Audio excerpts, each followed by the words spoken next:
बिस्मिल्लाहिर्रहमानिर्रहीम। अस्सलाम वालेकुम। आप देख रहे हैं मुझे मेरे यूट्यूब चैनल पर और मैं मुज़म्मिल अवान हूँ। मैं बहुत सी खबरें देना चाह रहा था लेकिन एक ब्रेकिंग न्यूज़ आ चुकी है कि अनवारुल हक काकड़ साहब जो हैं उनको निगरान वज़ीर-ए-आज़म बनाने का फ़ैसला किया गया है। राजा रियाज और शहबाज शरीफ साहब की जो मुलाकात हुई थी उस मुलाकात को बहुत इम्पॉर्टेंट मुलाकात कंसिडर किया जा रहा था, चूँकि अब राजा रियाज साहब ने कहा कि मैंने सेनेटर अनवारुल हक काकड़ साहब का नाम पेश किया तो उनको निगरान वज़ीर-ए-आज़म बनाने का फ़ैसला किया गया। सर, ये जो निगरान वज़ीर-ए-आज़म है, जो केयर टेकर प्राइम मिनिस्टर होंगे, अनवारुल हक काकड़ साहब, इनका ताल्लुक बलूचिस्तान अवामी पार्टी से है। ये सेनेट की कायमा कमेटी बराए समंदर पार पाकिस्तानी के चेयरमैन हैं और साथ साथ इनका नाम देखें, एक $1 मिलियन क्वेश्चन है कि जी एक बार फिर सियासी शख्सियत, मैंने आपको बताया था कि सियासी शख्सियत को निगरान वज़ीर-ए-आज़म बनाया जाएगा, ऑप्शन कोई नहीं है। पीछे टेक्नोक्रेट, ब्यूरोक्रेट, जज, जर्नैल, किसी पर कोई एतबार नहीं है, क्योंकि सर पाकिस्तान के ताकतवर हल्के जिसको अपना ट्रस्ट समझते हैं, जिस पर उनका एतमाद होगा, वो निगरान वज़ीर-ए-आज़म होगा। पहले माजी में हो चुका ना कि मीर हज़ार खान खोसू जो साबिक जज रहे, जस्टिस रिटायर्ड मीर हज़ार खान खोसू, जस्टिस रिटायर्ड नासरुल मुल्क, उसके बाद वो जो थे वो मुशर्रफ के दौर में भी वो बड़े उनके क्लोज थे, क्या नाम था उनका, मैं नाम भूल गया हूँ, मियाँ मोहम्मद सुमरो, उसके बाद बलक शेर मिजारी, बाबा मिराज खालिद, माशाल्लाह बड़े अच्छे अच्छे नाम भी आए।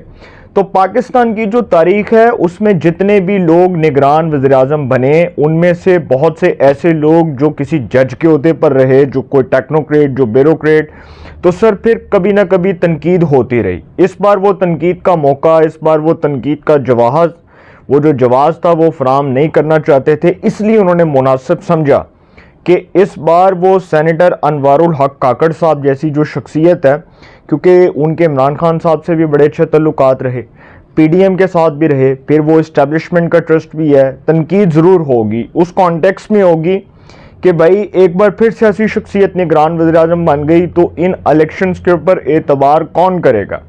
क्योंकि देखें ना, जो इलेक्शंस होने हैं उन इलेक्शंस के अंदर सबसे पहला सवाल ये होना है कि वो निगरान वज़ीर-ए-आज़म जिसका किरदार गैर सियासी हो वो आकर इलेक्शंस करवाएं। अब ये तो सियासी शख्सियत हैं अनवारुल हक काकड़ साहब, और ये सेनेट की कायमा कमेटी बराए समंदर पार पाकिस्तानी के चेयरमैन हैं। अब क्या जो एक बहुत ही इम्पॉर्टेंट क्वेश्चन है कि सेनेट के इलेक्शंस होने हैं 2024 में, तो इस वक्त तो सेनेटर अनवारुल हक काकड़ साहब जो हैं वो सेनेटर भी हैं, तो अब वो सेनेट की सीट से इस्तीफ़ा देंगे, उनकी नशस्त खाली होगी, उस पर इलेक्शन होगा, क्या होगा। एक सवाल तो ये भी बनता है। तो अनवारुल हक काकड़ साहब को निगरान वज़ीर-ए-आज़म बनाने का फ़ैसला किया गया। मैं ये समझता हूँ कि पीडीएम, पाकिस्तान की सिक्योरिटी इस्टेब्लिशमेंट, तमाम इदारे, तमाम स्टेक होल्डर्स, सिविलियंस और इधर फ़ौज, सब एक जगह पर मुत्तफ़िक हैं कि ये जो शख्स है इसको निगरान वज़ीर-ए-आज़म बनाने का फ़ैसला इसलिए किया गया कि ये गैर सियासी शख्सियत है। कहा जा रहा है कि ये गैर सियासी शख्सियत है, दोनों साइड्स पर कबूल होगा, हालांकि वो हैं तो सियासी। देखा जाए तो उनके पास जो ओहदा है वो भी सियासी है, वो सेनेट ऑफ पाकिस्तान के मेंबर हैं, वो फेडरेशन की जो अलामत समझा जाता है इदारा, वफाक की अलामत समझा जाने वाला इदारा सेनेट, उसके वो मेंबर हैं। तो सर इस तरह ये चीज़ें जो हैं वो फिर आपको पता है कि किसी जगह पर तनकीद होगी, किसी जगह पर इसको अप्रिशिएट किया जाएगा, किसी जगह पर कहा जाएगा कि जी बहुत अच्छे इंसान है, किसी जगह पर कहा जाएगा कि जी इनको फिक्स करके लाया गया, किसी जगह पर इलेक्शन के हवाले से कहा जाएगा कि जी इलेक्शंस जो हैं वो फ्री एंड फेयर हुए, कहीं पर कहा जाएगा कि जी इलेक्शन फ्री एंड फेयर नहीं हो सकते। तो तज्जिए तबसरे तो अब स्टार्ट हो गए। अब वो घिसी पिटी बातें, वो दुरुस्त बातें, सारा कुछ मीडिया के ऊपर बैठ के अब डिस्कस होता रहना है, और जब तक इलेक्शंस नहीं होते तो सर सबसे पहली अफवाह जो है ना, जिसने पता नहीं किस दिन दम तोड़ना है, वो सबसे पहली अफवाह यही मीडिया के ऊपर आनी है कि क्या इलेक्शंस अपनी मुकर्ररा मुद्दत पर होंगे। मैं समझता हूँ नहीं होंगे, क्योंकि सर इलेक्शंस टाइम पर इसलिए नहीं हो सकते कि पाकिस्तान की इकॉनमी इन हालात में इलेक्शंस को सूटेबल नहीं समझती। आप कोई भी वज़ीर-ए-आज़म ले आए, आप अनवारुल हक काकड़ साहब की जगह किसी को भी वज़ीर-ए-आज़म बना देते तो मैं ये समझता हूँ कि शायद इलेक्शंस अपने मुकर्ररा वक्त पर नहीं होंगे, क्योंकि सर जो इकॉनमी है वो इन हालात में इलेक्शंस को برداشت نہیں کر سکتی. ان حالات میں الیکشنز مجھے نہیں لگتا ہوں گے. ہو سکتا ہے کہ آگے پیچھے ہو جائیں, میں نے اس سے پہلے بھی آپ کو بہت بار پہلے بھی یہ بات بتائی, لیکن لگ نہیں رہا کیونکہ ان حالات میں امپاسبل ہے. باقی انوار الحق کاکڑ صاحب جو ہیں ان کو مبارکباد پیش کرتا ہوں کہ وہ اس عہدے پر فائز ہوں گے, بطور نگران وزیر اعظم اپنی خدمات سر انجام دیں گے. ایک ٹرسٹ ہوگا اداروں کا, سیاسی جماعتوں کا, ان کے لیے سب سے بڑا چیلنج یہ ہوگا کہ انہوں نے الیکشنز کروانے ہیں. افواہیں دم توڑ دیں گی, ساری افواہیں دم توڑ دیں گی جب الیکشنز ہوں گے. لیکن 3 دن